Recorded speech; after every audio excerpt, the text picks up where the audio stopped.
The vote was not close. It was not even meant to be a real vote. Councillor Vreth of the Druven Collective stood at the center podium of the Galactic Council chamber and smiled with all four of his mouth segments. Around him, representatives from 31 species sat in their tiered seats.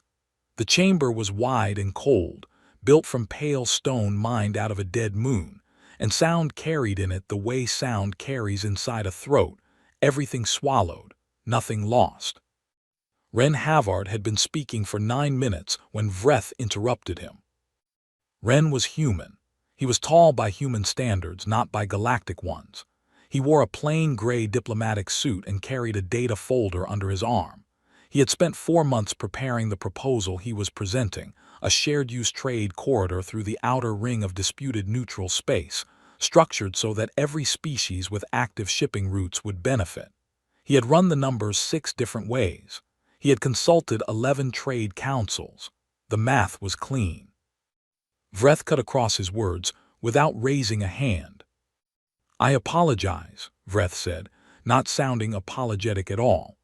"But can someone tell me, is this the species that only discovered fold space travel within the last 100 cycles?" A ripple of sound moved through the chamber, not quite laughter, close to it. Ren stopped speaking. Vreth continued, "I ask only because the proposal assumes access to corridor lanes that require third-tier navigational licensing, and I am not certain the human fleet has qualified vessels." He paused. "Or qualified pilots." Now it was laughter, quiet but real. Ren stood at the podium and said nothing for 3 full seconds. He looked at Vreth. He looked at the chamber. Then he looked back down at his data folder and flipped to the next page. "The human fleet has 42 vessels with third-tier certification," he said. "Appendix C." 42, Vreth repeated slowly, as if the number was a joke. "The Druven Collective has 4,000. Perhaps humanity should focus on growing up before asking for a seat at the senior table." He called for a symbolic vote. 30 of 31 species voted to table the proposal indefinitely. The one abstention was the Yelthari delegation, a quiet people who said very little and watched everything. Ren gathered his documents. He closed the folder. He looked at Vreth one more time, not with anger, not with hurt, with the flat, patient expression of someone making a note in their head. "Noted," he said, then he walked out. No one spoke to him in the corridor. A few representatives from smaller species looked away when he passed. He did not stop walking. He was 3 corridors away from the docking bay when his personal comm unit buzzed. He read the message once. Then he read it again. He stood very still for a moment, the way a person stands when something large has just shifted inside them and they are deciding whether to let anyone see it. He did not let anyone see it. The message was from a Yelthari science vessel operating in the neutral corridor near Waypoint 7 Galan. They had picked up a single survivor from the wreckage of a human freighter called the Ardent March. The survivor's name was Pel Soren. He was a navigator. He had been found in a sealed emergency compartment, unconscious, with second-degree burns on both arms and a fractured collarbone. The ship that destroyed the Ardent March had been a Druven patrol vessel. The classification markings were captured by the Yelthari ship's passive sensors before the patrol vessel jumped out of the area. The attack had lasted less than 40 seconds. No warning had been given. No communication had been made. The Ardent March had been on a registered civilian freight route, carrying medical equipment and grain stock to a human colony station. 11 crew members had been aboard. Only Pel survived. Ren read the message a 3rd time. Then he put the comm unit back in his jacket pocket and continued walking toward the docking bay. His pace did not change. His face did not change. To anyone watching him, he looked like a man heading to a routine departure. Inside the Galactic Council chamber, Vreth was already speaking with other delegates, accepting their quiet agreement that the human proposal had been unnecessary, that humanity was ambitious beyond its reach, that it was good someone had said so clearly.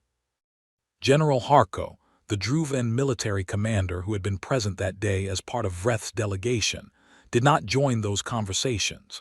He stood near the back wall of the chamber and watched the corridor through which Ren Havard had just walked. Something about the way the human had left the room sat wrong with him. He had seen species react to humiliation before. He had seen anger, visible distress, the posturing of wounded pride. Ren had shown none of that. Harko was a military man. He had spent 40 years reading people in rooms where one wrong read meant dead soldiers. The human diplomat's complete stillness, not the stillness of defeat, but the stillness of someone who had already moved past the moment and was thinking 3 steps ahead, put a cold feeling in Harko's chest. He almost said something to Vreth. He did not. Later that evening, from his private chamber aboard the Druven delegation ship, Ren Havard sent a single encrypted message to the human home fleet command station. It contained no emotional language, no declarations, no demands.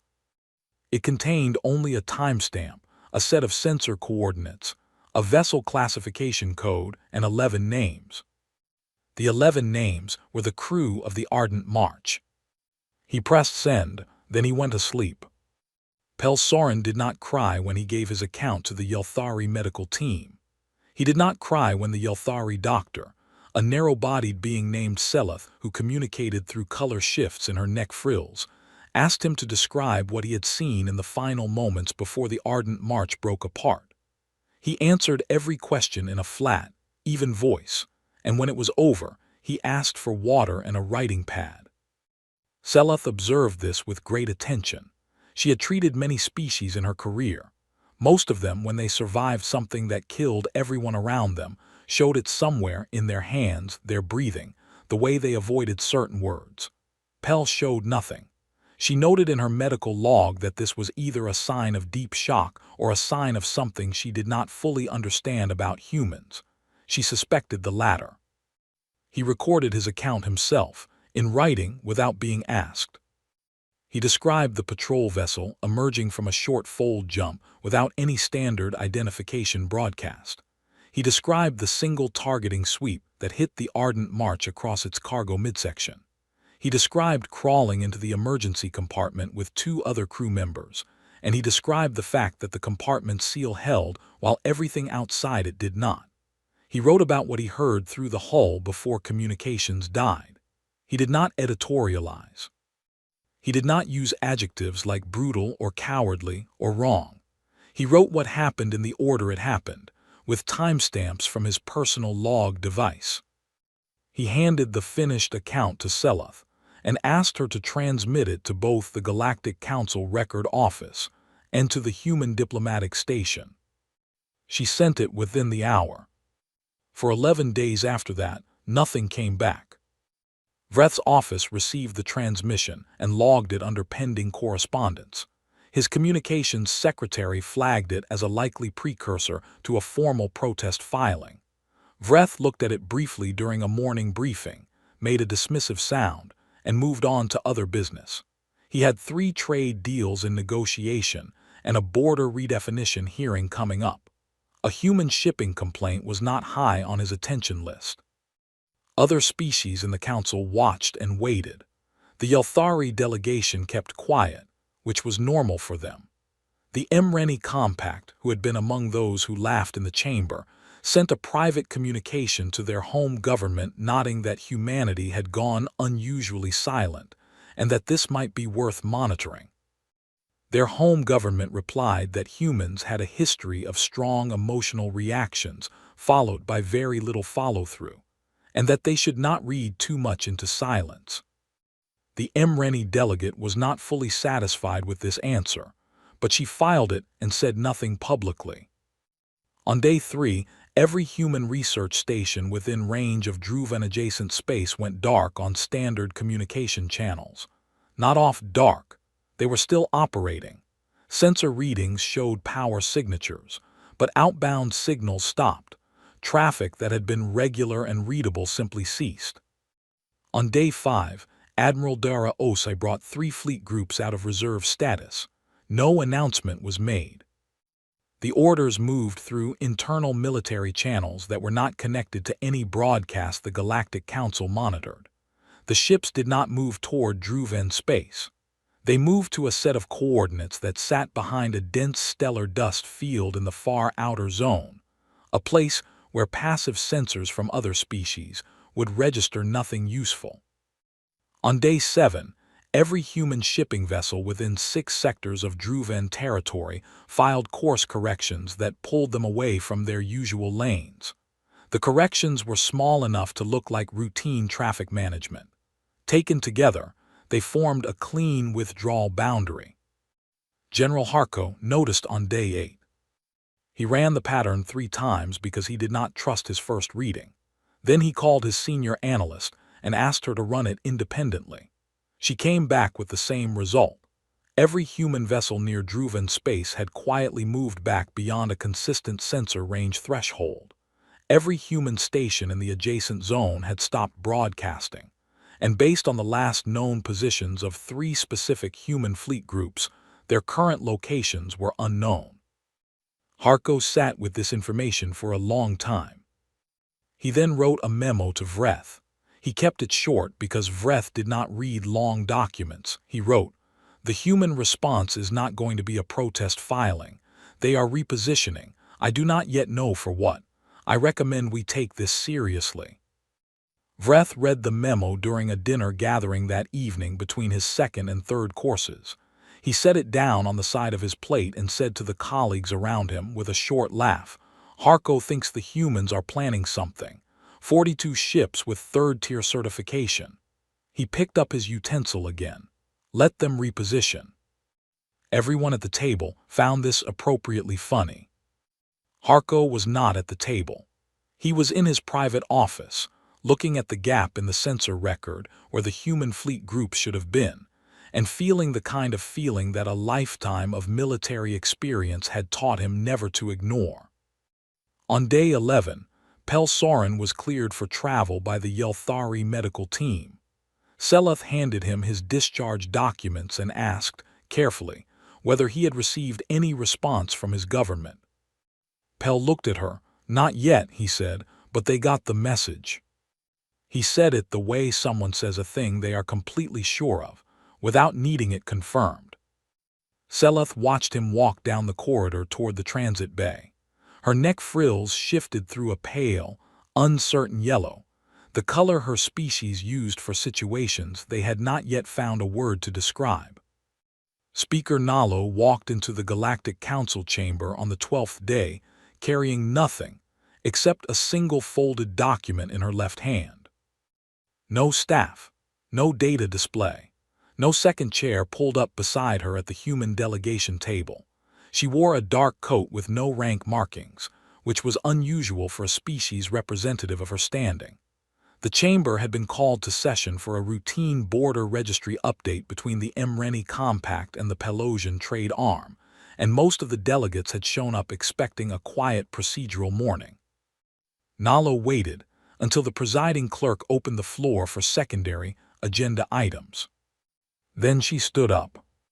She unfolded the document. It was printed on physical paper, actual paper, white and flat, the kind almost no species used anymore for anything formal. The entire chamber noticed this immediately. Paper was either an affectation or a statement. With humans, it was almost always a statement. She read it aloud. Her voice was calm and unhurried, and she did not look up from the page once. The document was 3 paragraphs long. The first paragraph named the date, the coordinates, the vessel classification of the Druven patrol ship, and the vessel name of the destroyed Ardent March. It named all 11 crew members in order, with their home stations listed beside each name. It noted that one survivor existed, and that his recorded account had been submitted to the Council Record Office on Day 1, where it remained logged under pending correspondence, unreviewed. The second paragraph named Counselor Vreth directly. It stated that internal Druven military communication logs, which it did not explain how humanity had obtained, confirmed that the order to intercept and destroy the Ardent March had originated from a directive signed by Vreth's office 4 days before the attack occurred. The directive referred to the freighter not by name but by registry class, indicating the targeting had been planned, not incidental. The third paragraph was the only part that contained any instruction. It read, "Humanity requires 3 things: public acknowledgement of the attack and the order behind it, full reparations to the families of the 11 dead and to the survivor, permanent withdrawal of Druven patrol assets from the 6 neutral corridors listed in Appendix 1. These conditions must be met within 30 days from today's date. This is not a negotiation opening. This is a record of what will happen." Nalo folded the document. She set it on the table. She sat down. Vreth did not respond immediately. He leaned across to one of his aides and said something behind his hand, and the aide nodded and made a small note. Then Vreth straightened and spoke for the chamber. "The human delegation has submitted what appears to be an emotional response to a reported shipping incident," he said. "We are willing to open a formal inquiry process, which typically runs on a 30 days, Nalo said. She did not raise her voice. Vreth paused. "The inquiry process typically." 30 days, she said again. Same volume, same tone. Vreth looked at her for a long moment. Then he looked around the chamber at the other delegates, with the expression of a person who is performing patience for an audience. "Very well," he said. "The Druven Collective will take note of the human timeline." The session moved on to other business. That evening, every communication relay node along the outer Druven trade corridor went offline. Not destroyed, not damaged, just offline. Power was present. Hardware was intact, but no signal moved through them. Druven engineers dispatched to the nearest relay station found nothing physically wrong with the equipment. All systems showed green. The relays simply refused to function. This continued for 6 hours. Then, without explanation, everything came back online. By morning, Druven technical teams had filed reports confirming they had found no cause for the outage, no intrusion signature, no residual foreign code in the relay architecture. The systems had stopped working and then started again, and there was no record of why. Harko read every one of those reports. Then he went to find Vreth. He found him in a meeting room with 3 trade advisors, discussing the schedule for the upcoming border hearing. Harko waited in the doorway until Vreth acknowledged him. "The relay failure," Harko said. "Technical fault," Vreth replied without looking up from his documents. "Engineering is handling it." Engineering found nothing. Then it resolved itself. Harko stepped fully into the room. 6 relay nodes failed simultaneously across 4 sectors, remained down for exactly 6 hours and restored without a trace. That is not a technical fault. That is a demonstration. Vreth looked up at him now. A demonstration of what? A power fluctuation. "A demonstration that they can reach those relays," Harko said, quietly, "without leaving anything behind. That is what the 6 hours was, not a failure. A message." The room was quiet. One of the trade advisors shifted uncomfortably. Vreth set down his pen with the deliberate steadiness of a man who had decided not to be moved. "We have 4,000 certified ships, Harko. They have 42. "I am not sure those numbers mean what you think they mean anymore," Harko said. He left the room. Vreth watched the empty doorway for a moment, then picked his pen back up and returned to his documents. In the Yelthari section of the council station, the lead delegate sent a short message to his home council. It read, "Humanity has issued a formal demand." It was 3 paragraphs. "I believe we should begin reviewing our own positions in the neutral corridors." His home council replied asking for clarification. He wrote back a single line, "I do not think clarification will be necessary for long." The 4 patrol ships disappeared from sensors at 3:40 station time. Harko was on the bridge of his flagship, the Valdrek, reviewing overnight traffic reports when his sensor chief turned around in her seat with an expression that did not belong in a routine morning briefing. The four ships, a standard Druven border patrol group running a sweep of Sector 9 Ren, had been on the board one moment and gone the next. Not destroyed. No explosion signature. No debris field, no distress signal, just absent. Harko told his sensor chief to run a diagnostic on the board. She did. The board was functioning correctly. He told her to contact the patrol group directly. She tried. No response on any channel. 2 hours and 40 minutes later, all four ships reappeared on sensors in Sector 12 Olen, which was 11 hours of travel away from their last position at any speed their drives could produce. They were intact. Their hulls were undamaged. Their drives were cold as if they had been sitting still, not running. When communication was finally established, all 8 crew members reported the same thing. They had been on their bridge, and then they had not been, and then they had been again. The gap in their memory lasted approximately 2.5 hours. Their ship logs showed no movement, no engine activity, and no external contact during that window.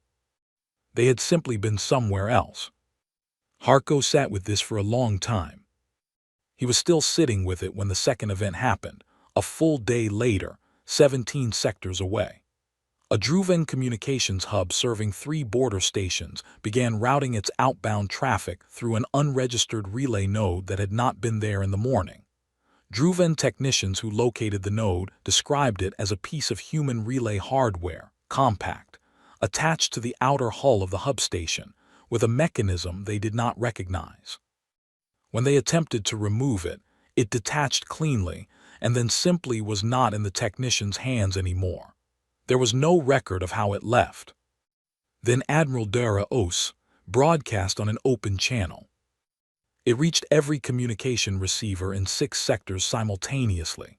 She appeared on screen against a plain dark background, no ship behind her, no rank display, no fleet symbols. She was a compact woman with close-cropped gray hair and the unhurried manner of someone who had long ago stopped needing to prove they were calm. "We have been operating inside your patrol zones for 9 days, she said. "I want to be precise about this, not approximately 9 days, exactly 9 days, starting from the morning your relay nodes went dark on day 12 of our open diplomatic record. During those 9 days, we have moved your vessels, accessed your communication infrastructure, and mapped every active installation in sectors 7 through 14 in detail. None of this was detected by your sensor network." She paused. "We have chosen not to destroy anything. I want to be equally precise about that choice. It is a choice, not a limitation. We are making it deliberately because what we want is compliance with a document that Speaker Nalo read aloud in the council chamber 18 days ago. That document had 3 items and a 30-day window. 12 days remain." She did not issue any further threats. She did not raise her voice for emphasis. She simply reached forward and ended the broadcast. Inside the Druven High Council chamber, no one spoke for almost a full minute after the broadcast ended. It was not the content that silenced them. Generals and politicians had made threatening speeches before. It was the tone. There was no theater in it. She had described moving 4 of their ships across 11 hours of space in 2.5 hours with the same flat delivery a person uses to read a maintenance report. The absence of drama was, somehow, the most threatening thing. Harko bypassed Vreth entirely. He went directly to the High Council and asked to speak on an urgent security matter. They admitted him within the hour. He told them what he believed was happening. He told them about the relay outage, about the repositioned patrol ships, about the communication hub. He told them about the broadcast. Then he told them his assessment. They have had the ability to do serious damage and they have not done it. They are showing us what they can do without doing it. This will not continue to be a demonstration. The deadline is 12 days away. The High Council asked him what he recommended. "Compliance," he said. "Immediate full compliance before they stop demonstrating." They discussed this for 3 hours. At the end of the discussion, the vote was against him. The reasoning was that beginning to comply would be seen across the galaxy as capitulation under military pressure, which would weaken the Druven collective standing in 7 ongoing negotiations. Appearances had to be maintained. The human fleet was small. The demonstration was a bluff to extract easy concessions. Harco asked them one question before he left the chamber. If it is a bluff, why have they not damaged anything? No one answered him. He returned to the Valdrek and sat on the bridge for a long time, watching the sector map on the main display. He knew the human fleet was out there somewhere. His sensors could not find it. The dark spaces in the display, the zones where his sensor net returned nothing useful, had stopped feeling like blind spots. They had started feeling like eyes looking back. On day 19, 3 Druven military monitoring stations in different sectors lost power simultaneously. The outage lasted 6 hours. Every crew member was accounted for. Nothing was destroyed. The stations came back online clean. The message was the same as the first relay outage, only louder. 9 days left. Vreth saw his own name on a public broadcast screen before he had finished his morning meal. He was in his private residence block inside the Druven capital when the building's shared display network activated on its own, not on a scheduled broadcast, not triggered by any staff member, not initiated through any standard channel. Every screen in the building came on simultaneously, and on every one of them, in clean text against a white background, was a scrolling record of internal Druven communications. The documents were dated. They were stamped with the Druven High Council's internal classification markings. They included message threads, order directives, a chain of authorization signatures, and one central document that had Vreth's personal seal at the bottom. It was the order authorizing the patrol ship to intercept and destroy the Ardent March. It was not just his building. By the time Vreth reached his communications staff, his senior aide was already trying to manage 17 incoming calls from High Council members. The documents had gone out across every public broadcast network in the Druven capital and across 6 neighboring systems simultaneously. Every species with a signal receiver in range had received them. The Galactic Council Record Office had received a formatted copy with a cover note that read, "For immediate addition to the Ardent March case file, already logged under pending correspondence." Vreth's first response was to claim the documents were fabricated. His communications team spent 4 hours building that case and then quietly abandoned it, because the documents carried the correct internal metadata, the correct timestamp architecture, the correct authorization encoding, and the correct error signatures that every Druven internal document produced from the specific version of the drafting system that Vreth's office used. A fabrication that thorough was, for all practical purposes, indistinguishable from the real thing, which meant that arguing fabrication in public was the same as admitting the real thing existed and had been accessed. By the afternoon, 3 Druven news services had published full analyses. By the evening, public protests had begun outside the High Council building. The Druven public had been told for years that the collective's military conduct in neutral space was strictly within legal parameters. The documents said otherwise, and the documents were specific. They had names on them. The High Council removed Vreth from his position before the day was over. They announced it as a voluntary administrative reassignment pending review. Vreth did not appear publicly to dispute this framing. The back-channel communication to the human diplomatic station arrived that same night. It was routed through a Yelthari intermediary, which was itself notable. The Druvens had chosen to reach out through a third party rather than directly, which was a way of keeping the first contact informal enough to be withdrawn if necessary. The message was brief. It asked whether the human government would be open to a meeting to discuss the outstanding issues described in Speaker Nalo's document. It did not use the word compliance. It did not use the word apology. Ren Havard was the one who sent back the reply. He wrote that humanity was willing to meet. He named the date, the location, the composition of the human team himself, alone, and the format. He noted that the 30-day deadline remained in effect and that the conditions in the original document had not changed. He sent this at 3 in the morning.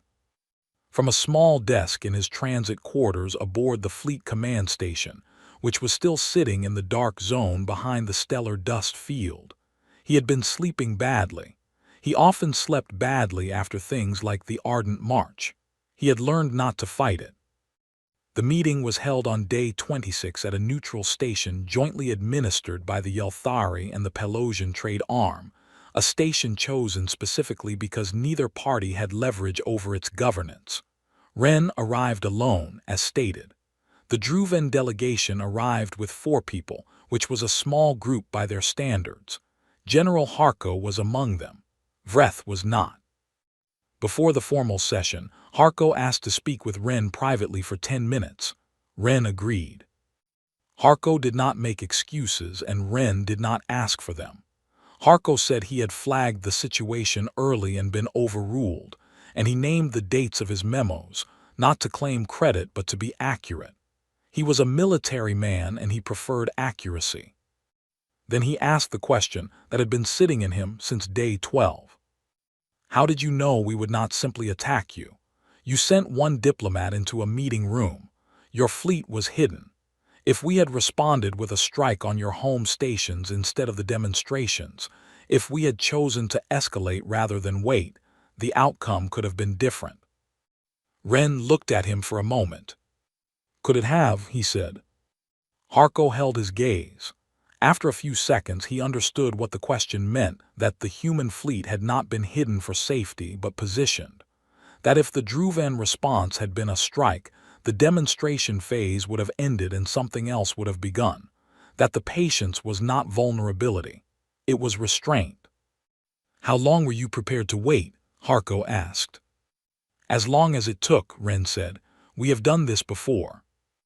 Harko walked back to the meeting room thinking about 42 ships that had been mocked in a chamber, and 4 patrol vessels that had crossed 11 hours of space in 2.5 hours, and 9 days of a human fleet operating inside Druven space without being detected once. He sat down at the table and thought, we almost made a very permanent mistake. The session lasted 4 hours. By the end, the Druven delegation had agreed to all 3 conditions. Nobody made the Druven collective walk to the podium. They walked there themselves. The Galactic Council had been called to a full formal session on day 30, exactly on the deadline that Nalo's document had specified. Every delegation was present. Even species that rarely attended full sessions had sent representatives, because word had moved quickly through every diplomatic network in the region, and no one wanted to not be in the room for whatever this turned out to be. Vreth's replacement, a Druven senior official named Counselor Breck, took the floor without being asked. He was a careful, measured speaker who had spent his career avoiding this kind of moment, and it showed in his posture. He held himself very straight, as if physical stillness could substitute for ease. But he spoke clearly and did not look for escape routes in his words. He acknowledged the attack on the Ardent March.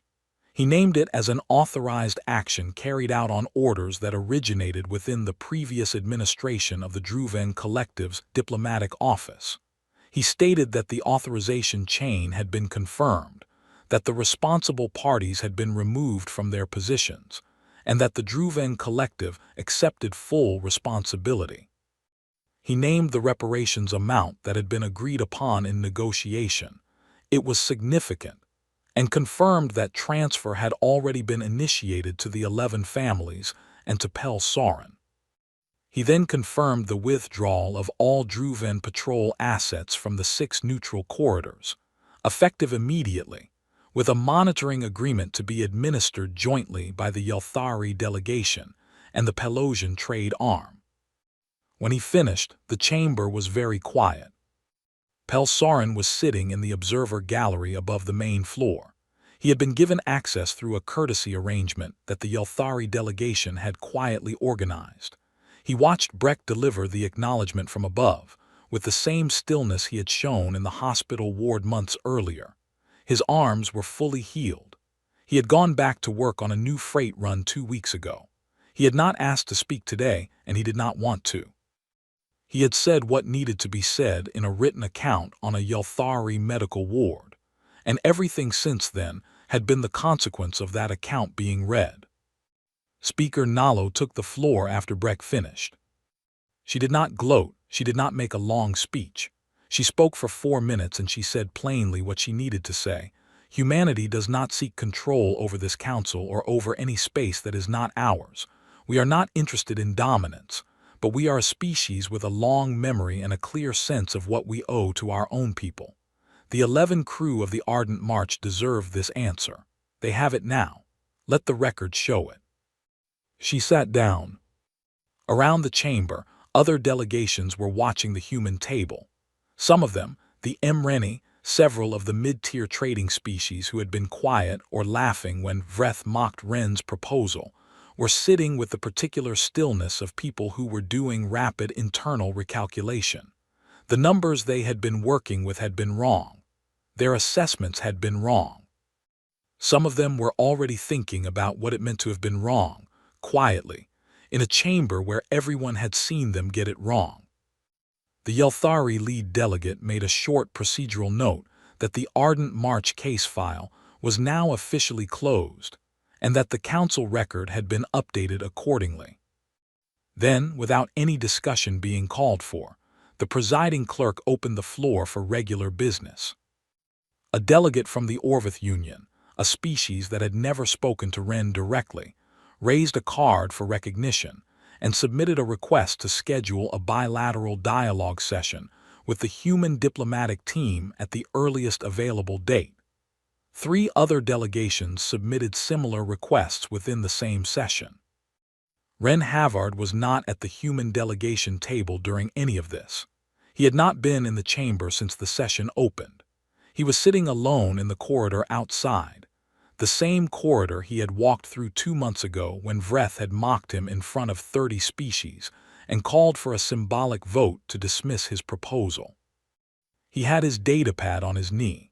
On the screen was the trade corridor proposal he had prepared 4 months ago, backed by 6 different sets of numbers and 11 trade council consultations. The one Vreth had laughed at. It had passed 3 days after the negotiation concluded, submitted again by the Yelthari delegation as a joint proposal, debated for 20 minutes, approved unanimously without a single dissenting voice. No one had said anything memorable about it.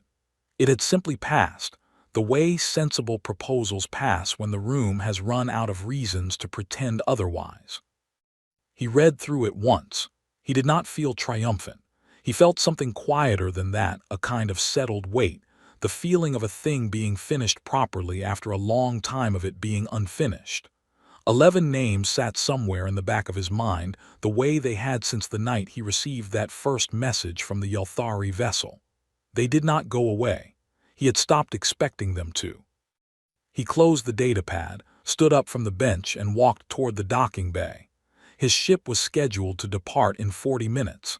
There was another proposal waiting on his desk, a joint research station in the outer zone, 3 species sharing the construction cost, human engineering teams providing the hull design. It had taken 8 months to put together. He had a meeting about it next week. He kept walking,